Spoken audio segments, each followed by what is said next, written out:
How you doing, guys? Welcome back to the Poise Showcase series, and today we're going to be taking a look at the Black Knight Sword.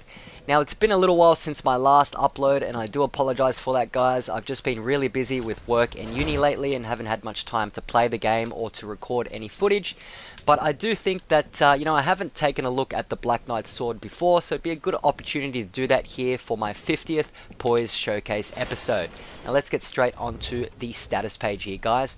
I am at soul level 125 using the Prisoner's Chain as per usual, and I've gone with 48 Vigor, 34 Endurance, 32 Vitality, and 40 Strength and 40 Dexterity. So essentially it is your standard quality build, as it is a Black Knight weapon, and all of these Black Knight weapons actually benefit from a standard quality build, essentially.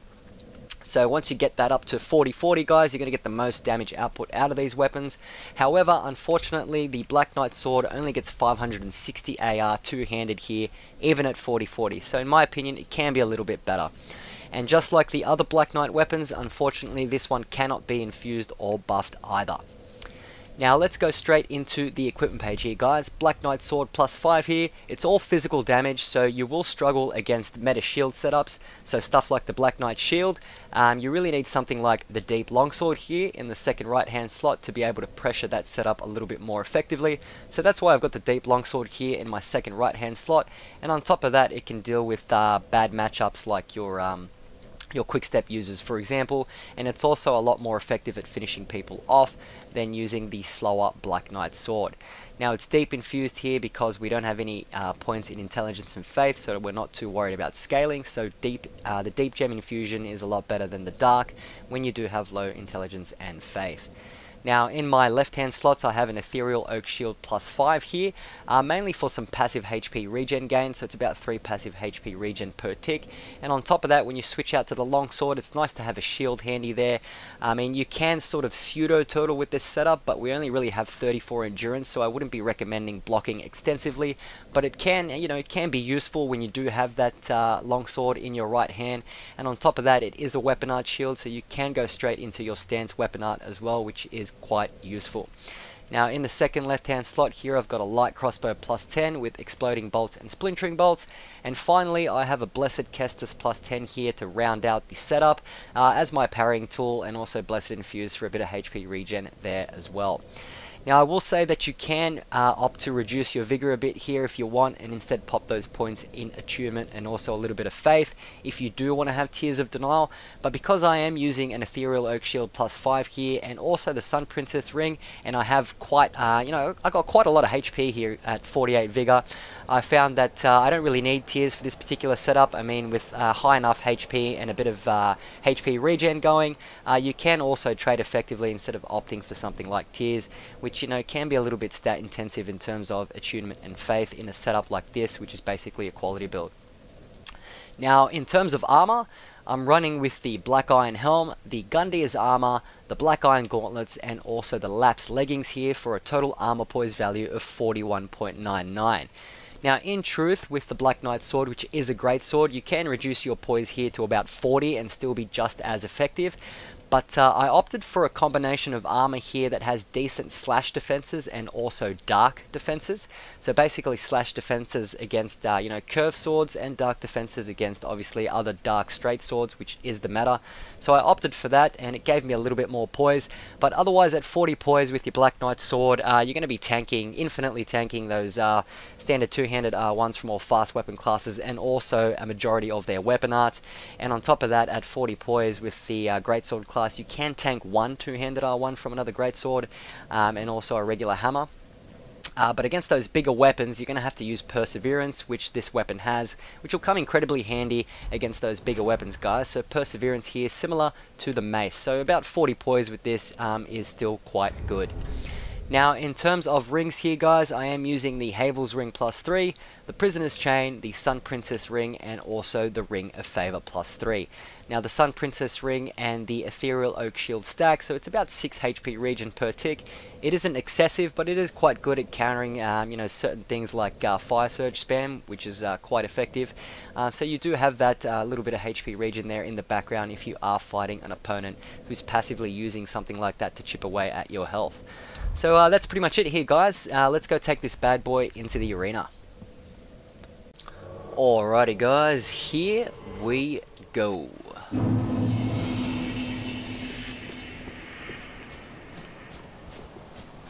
got over there, looks like a dark sword and Hydric shield.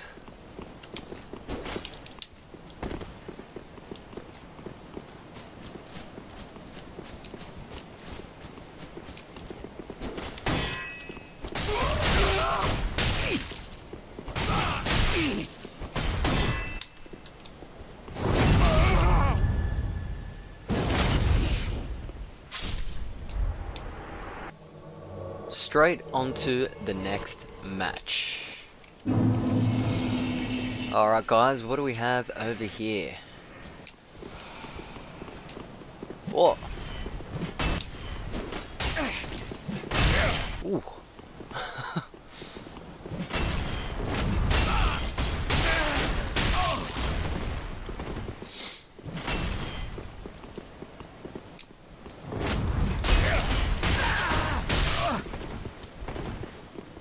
Good old perseverance, guys. Alright guys, next match. And what do we have over there? It looks like the Demon Scarf. Oh, it's switched out to a Corvian Greatscythe. Now I was thinking guys, I might actually do an invasion video for my next video. Mainly because I haven't done any invasion videos before. I was thinking I might do something with the Morn's Great Hammer, just showcasing invasions. I reckon that'd be pretty fun.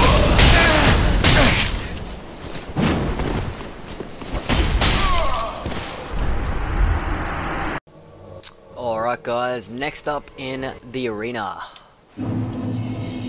Now, one of the unfortunate things about playing at this time, well, you know, my time zone, 9:30 PM Australian time, is the level of player is decidedly more average than usual in the arena. Alright guys, straight onto the next match.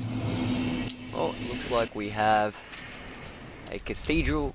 Oh no, that's not a Cathedral. I was gonna say Cathedral Knight Greatsword for some stupid reason.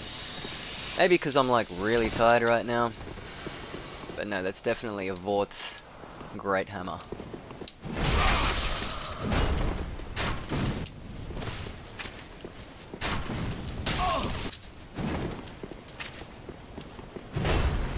Let's just have fun with this dude.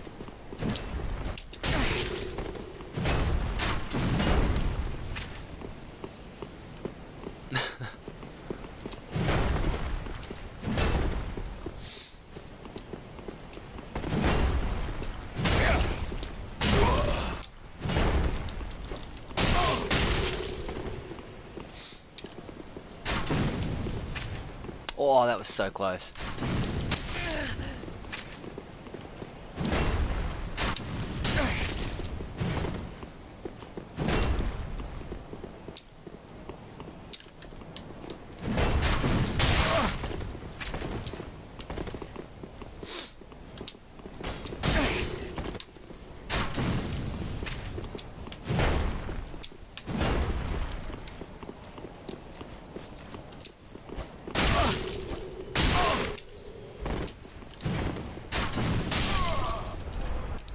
Good game. Alright guys, so it looks like we have a Lothric Knight Ultra Greatsword over there. There we go, some well calculated perseverance. Lightning Arrow. Now that build looks kind of similar to the Poise Paladin build that I made, the remastered version a while ago. I pretty much just used Lightning Arrow with the Lothric Knight Ultra Greatsword, using the Lightning Arrow to bait into trades. I wonder if this guy here was going for something similar.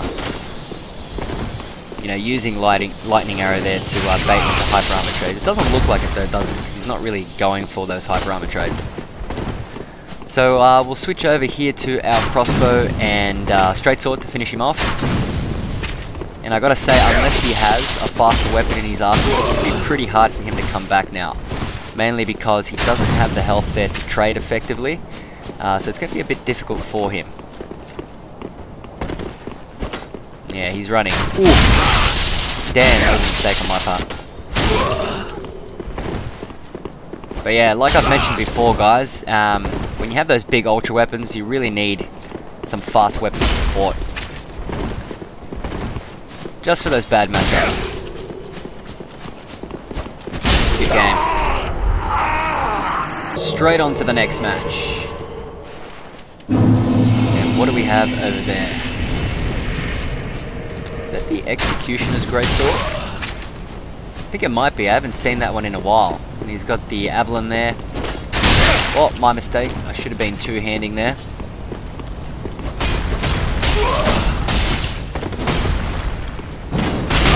Nice trades. Next up in the arena. And what have we got over there? Looks like a naked dude. With a Lucerne. That's pretty cool. Haven't seen the Lucy in a while. Probably be better if he had a little bit of poise there though with that Lucy. He's gonna take a shit ton of damage.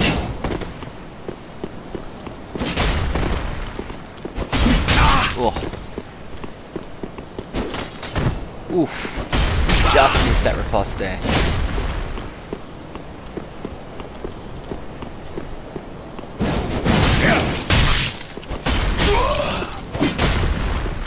He just doesn't have the poise or the defense here. Don't know why he's playing naked. Maybe he likes the fast rolls. Alright guys, let's go for one last match here today. What have we got?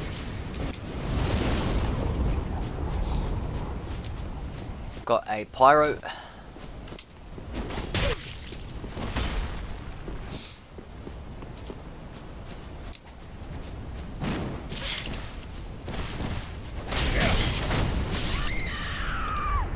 And it's all over. Alright guys, so that brings us to the end of this particular video, taking a look at the badass Black Knight sword. Now I actually enjoyed this weapon quite a lot here guys.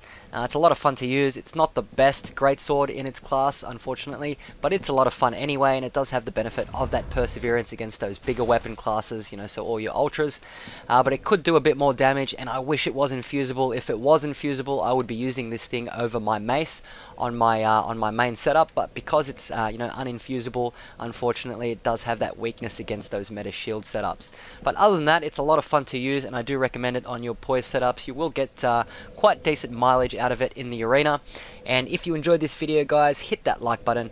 If you're enjoying my content, please subscribe, and as always, thank you for watching. Until next time guys.